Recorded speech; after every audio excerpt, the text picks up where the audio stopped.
baik. Terima kasih sekali untuk materi luar biasa yang sudah dibagikan, Mas Michael. Semoga ilmunya langsung bisa jadi amunisi baru ya buat trading kita.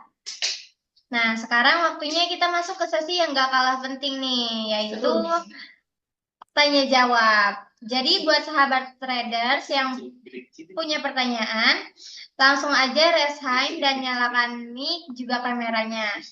Kalau masih malu-malu atau lagi di tempat yang kurang kondusif, tenang aja, kalian bisa kirim pertanyaannya lewat kolom chat di bawah. Ditunggu ya, 1 sampai 2 menit nih, kita tungguin. Halo, selamat sore. Halo sore, Pak. Halo, Mau nanya dong, halo Pak Gus. equity modal berapa kalau kita bicara untuk trading for living gitu?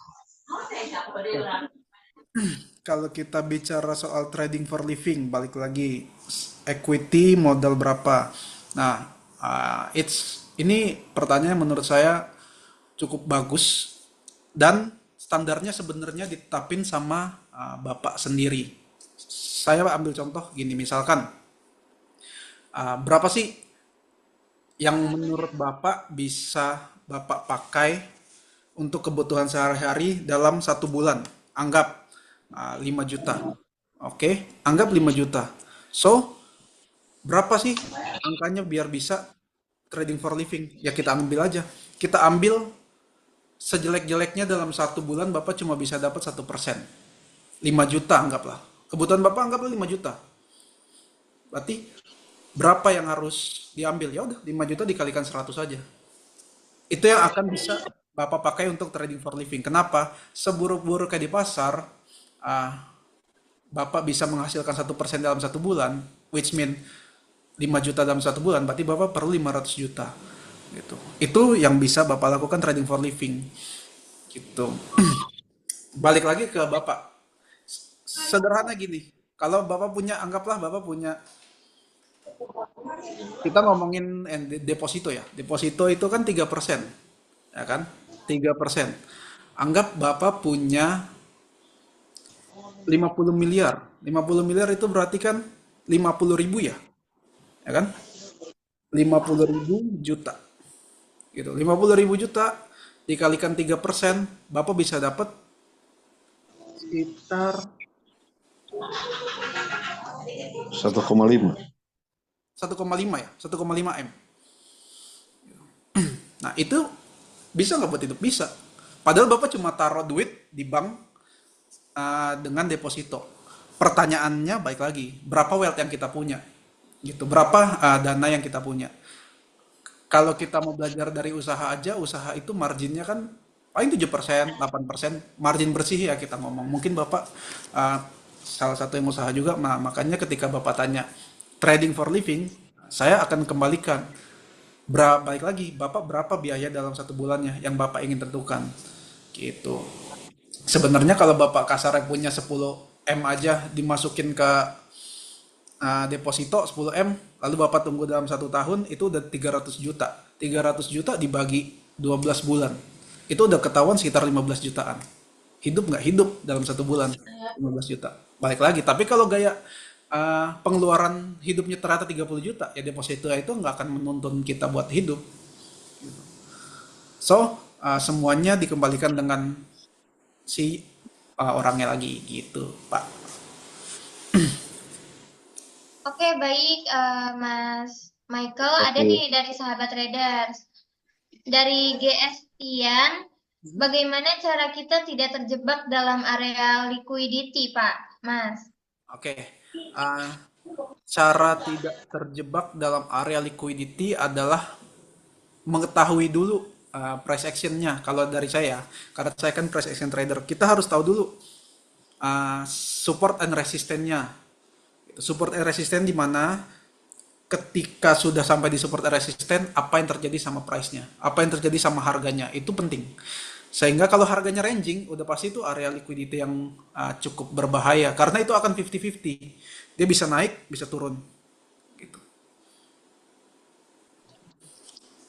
Oke, baik, ada lagi nih Kak Mas Michael dari Kak Kelvin ya. Pak, mengapa analisis fundamental penting untuk memahami harga instrumen tuh?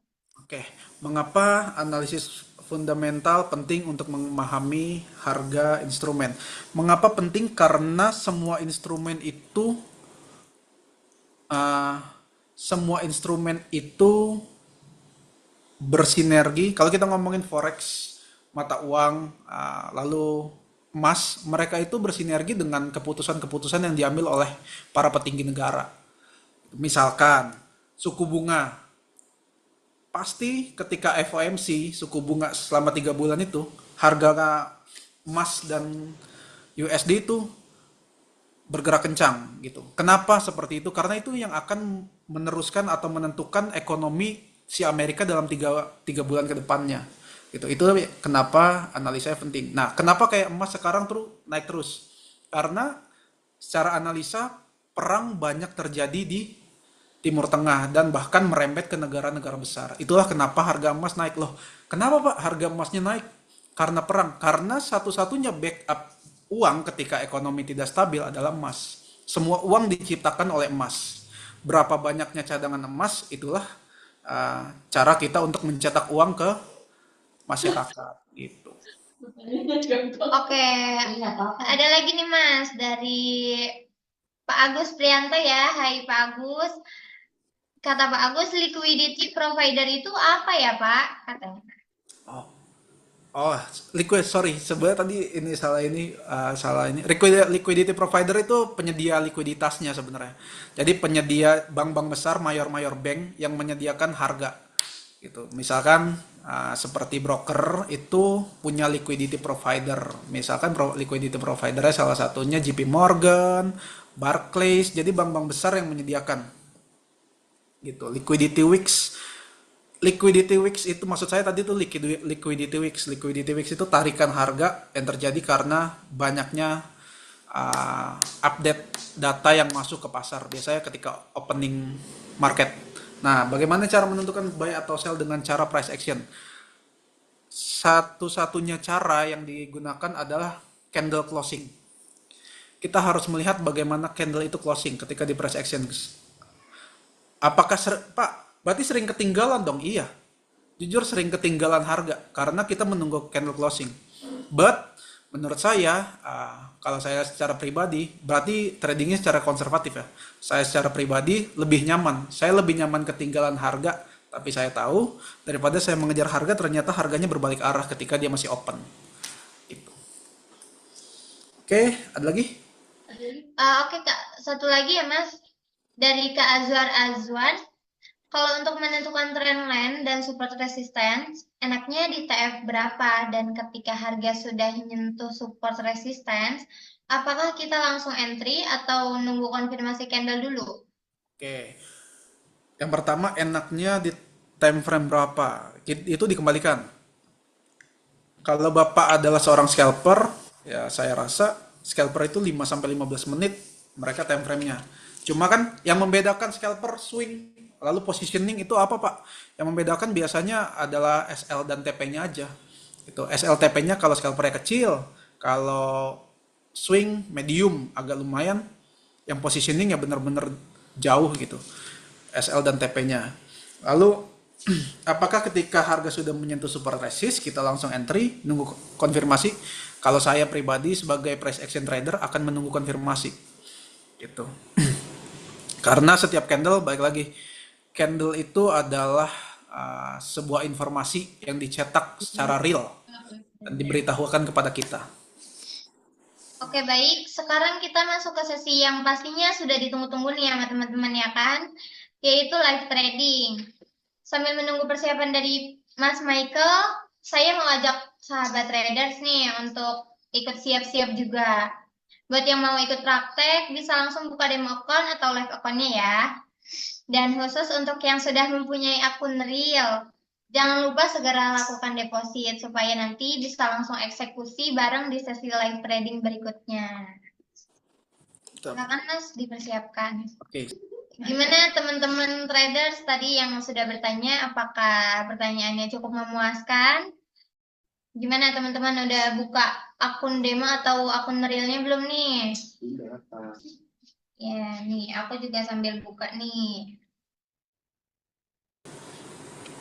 Oke, bisa.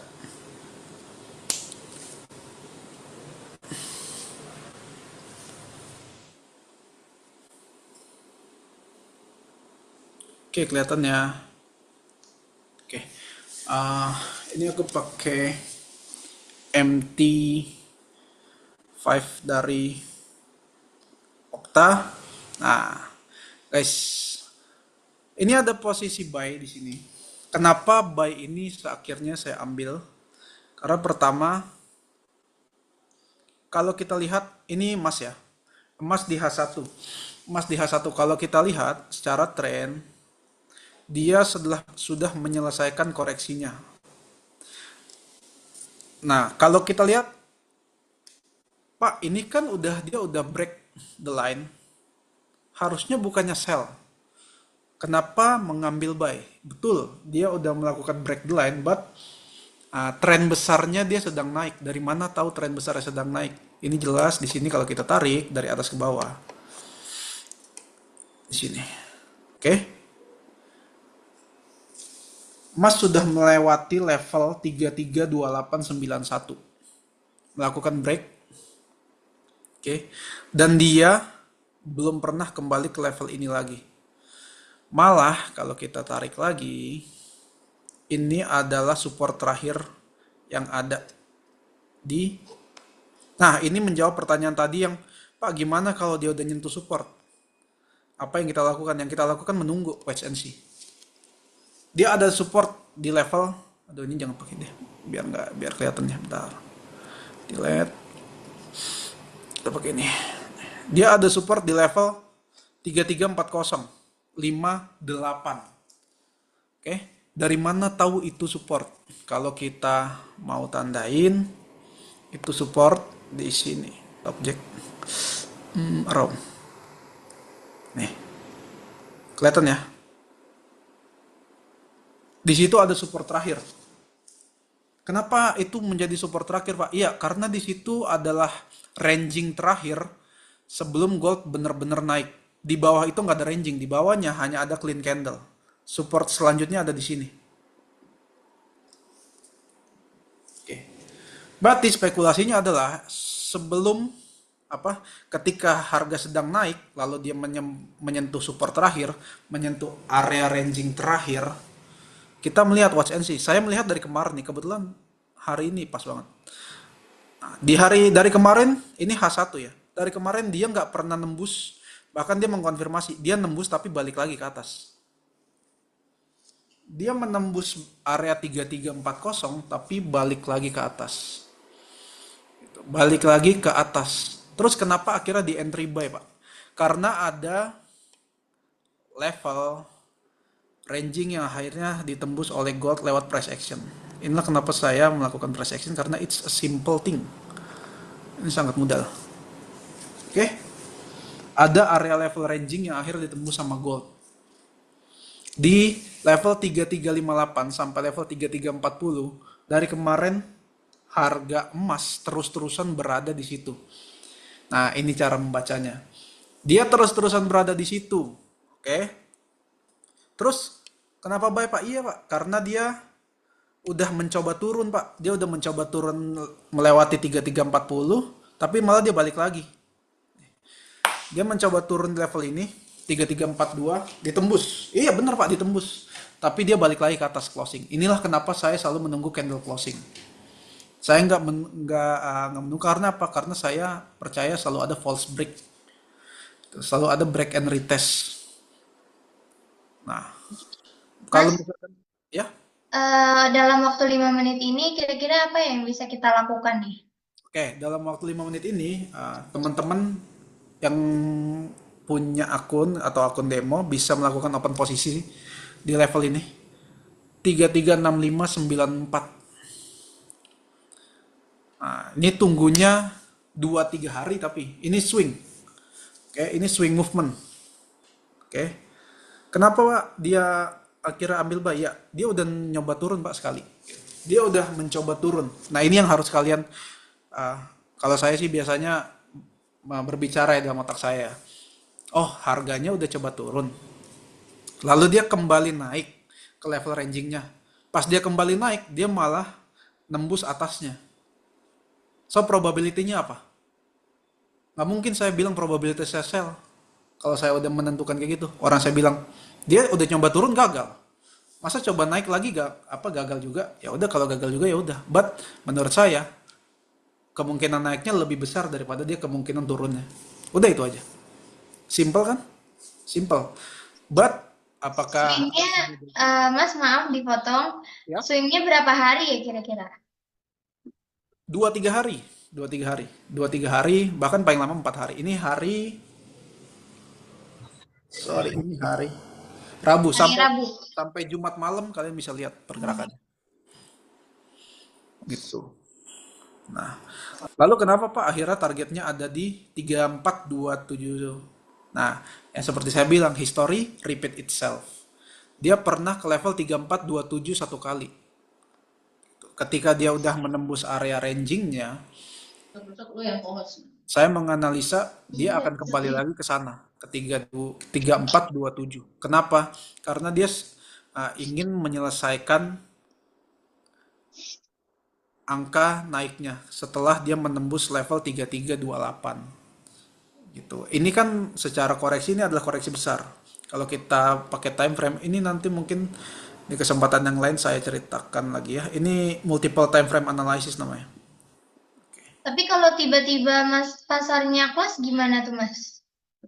Pasar cost nggak jadi masalah karena kalau di H1 ya dia akan berbentuknya gap biasanya. Nah biasanya mungkin teman-teman yang kalau misalkan ngelihat gap, wah gap ya, kenapa ya gap ya? Enggak, gap itu hanya karena datanya tidak ada di hari Sabtu dan Minggu sementara harga terus bergerak. Itu makanya terjadi gap, terjadi kekosongan di layar gitu. Jadi kekosongan di layar tiba-tiba harganya udah di bawah aja. It's okay, itu adalah hal yang sangat wajar dalam dunia trading karena biasanya kan broker itu mengupdate data Senin sampai Jumat aja. Sementara Sabtu Minggu ya pergerakan ekonomi ya tetap bergerak gitu. Bank-bank tutup tapi pergerakan ekonomi tetap bergerak. Misalkan terjadi perang di hari Minggu kan nggak mungkin tiba-tiba harga bergerak di hari Minggu.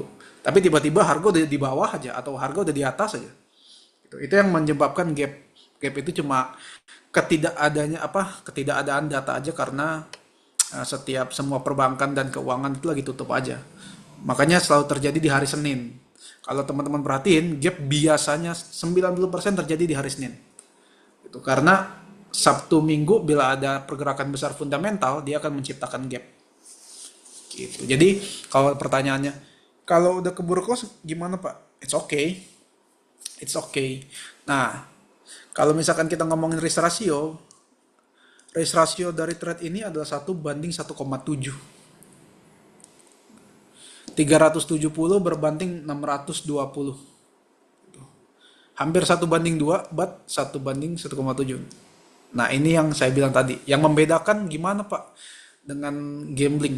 Teman-teman bisa melakukan cut loss, nggak harus sampai kena SL. Kalau teman-teman agak ragu, di level di bawah 3342, teman-teman bisa cut loss. Jadi hanya 287. Gitu. Kalau misalkan yakin banget kalau saya tipikal orang yang saya taruh SL ya udah di situ. Di situ SL saya, di situ TP saya. Gitu. Oke. Oke tuh ada tambahan tadi. Untuk TP dan SL-nya kira-kira perbandingannya berapa tuh Mas? Kalau ini dengan seperti ini 1:1,7. 1:1,7 gitu. Jadi kalau misalkan dapat sekitar 170%-nya loss 100% gitu. Tapi bisa di cut loss ketika emang agak ragu di bawah 3342 dengan asumsi akan menjadi cut loss di 80% modal. 80% ya. Sorry, bukan modal, di 80% resiko. Itu 100% resikonya ada di 3328, tapi di 80% resiko kalau teman-teman agak takut gitu. Kenapa 3328 menjadi SL? Ya, karena 3328 ketika dia ditembus sudah pasti dia akan ke sini, ke level ini. Karena ini level support terakhirnya. Oke. Dan bila support ini ditembus, dia akan turun jauh lebih jauh lagi. Seperti itu. The gold. Oke.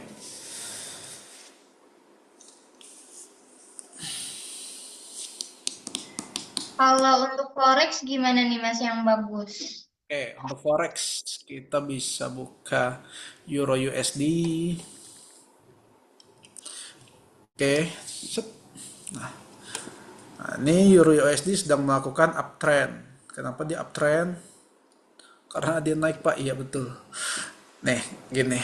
Karena dia sudah melakukan higher high, higher low. Sebenarnya it's naik, lalu tambah lagi turunnya tidak lebih jauh dari kenaikannya sini. Oke, ini yang simple trade, naik lagi lebih jauh. Sorry, ini kan naik. Nah, sebenarnya sederhana untuk menentukan tren. Nah, ini naik lagi lebih jauh, menembus level ini tembus, ditembus lagi. Oke, berarti dia sedang ada di uptrending. Pak, gimana untuk entry di EURUSD? Menurut saya, secara pribadi tidak ada entry buat di sini. Karena apa? Karena untuk melakukan entry buy, teman-teman sudah ketinggalan jauh. Gitu. Udah ketinggalan sangat jauh, dia sudah running. Kecuali, nah, teman-teman entry di level, nah, level panah ini nih yang paling atas. Nah, level ini. Kenapa level itu? Karena di level itulah price baru saja menembus resistennya dan baru kembali sebagai koreksi, terus meneruskan harga buat naik. Targetnya sampai sini. Targetnya kalau price action itu targetnya selalu support dan resist. Setelah sampai di support dan resist, lalu kita mulai berpikir lagi, melihat bagaimana kelanjutannya, apakah dia akan terus naik atau dia mulai berpikir untuk turun. Makanya aduh, oke. Oke Mas, nih ada pertanyaan dari Bapak Agus Prianto. Bisa dijelaskan definisi dari downtrend dan bagaimana cara mengetahui bahwa sudah terjadi perubahan dari downtrend menjadi uptrend? Oke, ini contoh yang sangat bagus dari Euro USD. Quote trade. Nih.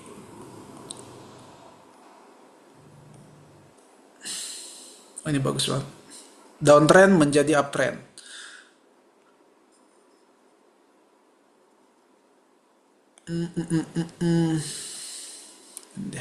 Nah, downtrend menjadi uptrend ketika resisten terakhir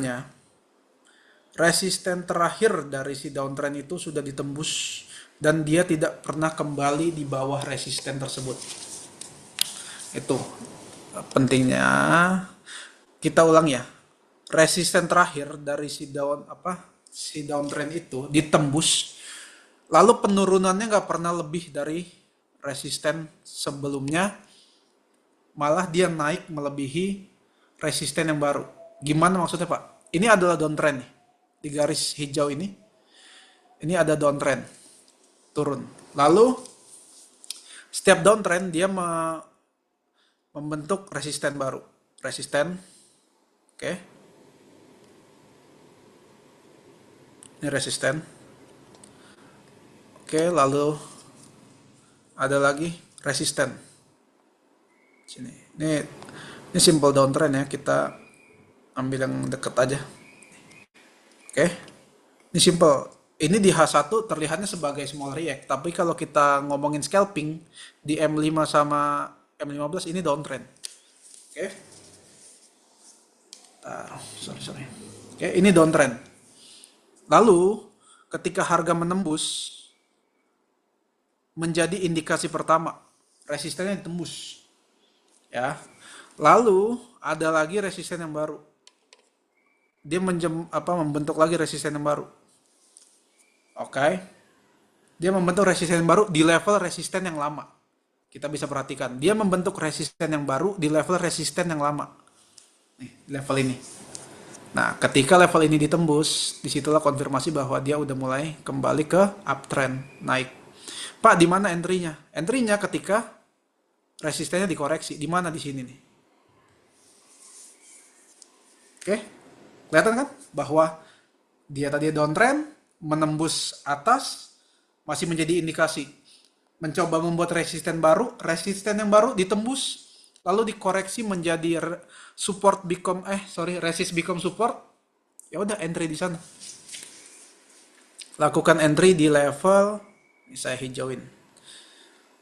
Di level 16012. Yang tadinya downtrend, konfirmasi menjadi uptrend. Dan dia akan mengejar target resisten berikutnya di level ini. 17814.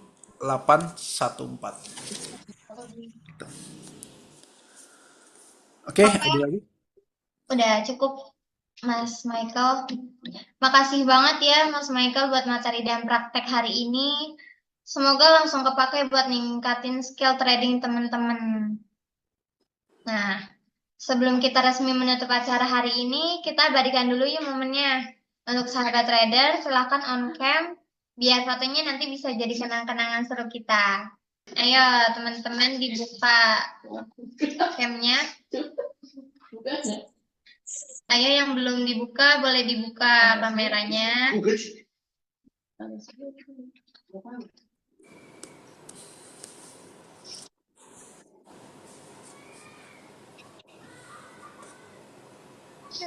Oke. Oh, satu. Go. Satu. Satu, dua, senyum. Cing. Seru banget sih. Oke. Terima kasih banyak saya sampaikan kepada Mas Michael Sulaiman selaku mentor kita hari ini.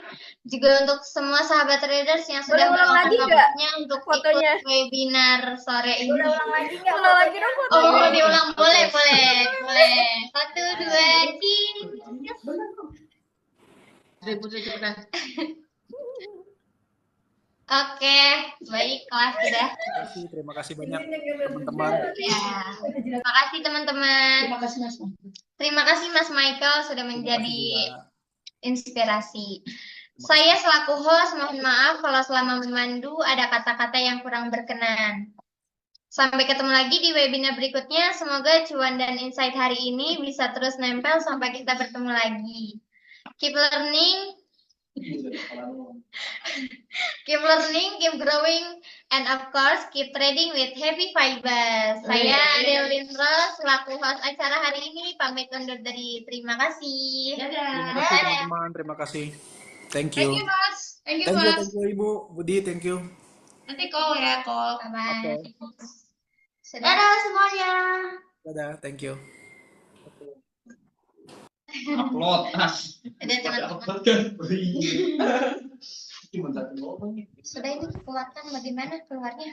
Ibu. Bye. Bye. Ganja, Apa sih? ganja. Yo. Ganja. Tutup.